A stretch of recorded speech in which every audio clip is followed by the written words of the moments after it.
So once upon a time in South African politics, there was a time where Jacob Zuma and Julius Malema was inseparable. You could not separate the two. You saw father and son like you have never seen it in South African politics. I always complain about this. I say, why don't these big politicians duplicate themselves?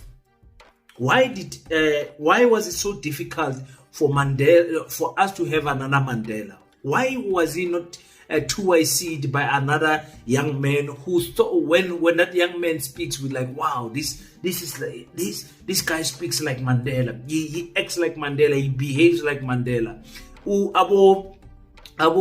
Chris Hani, the greatest Pan-Africanist we have in Africa, according to most of us, is that man, Robert Sobukwe. Why did they not duplicate themselves into the next generation? I know they come sometimes with reincarnations, like what happened to Thomas Sankara and Ibrahim Traore.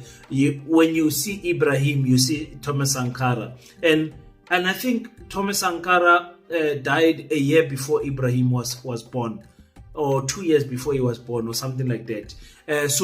He never met him, he never saw him. But when we look at Ibrahim, we're like, oh, this must be a reincarnation of some sort, because really that's what happens. And in our families, we have that when someone see me, it's like, King, your father, I just see your father. I see your father. And I would love to see that in politics, that politicians duplicate themselves in the young men to say, let me train you my ways, because I believe my ways can win us back the liberation that we want. You can put your character in my ways, but make sure that we run with the same, we run on the same course. So with Jacob Zuma and Julius Malema, at one point it looked like that was happening. You saw Jacob Zuma always had Julius Malema on his side.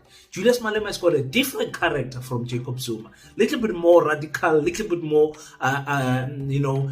aggressive, outspoken, and whatever. But Jacob Zuma was the strategist that was, I almost want to say, training the young man and giving him the ropes on politics. And what was beautiful to watch, it was so sad for Jacob Zuma and for Julius Malema when they separated, when the Youth League was totally taken out of the ANC, because now they were using the young men to attack the old men, and that did not end up well. But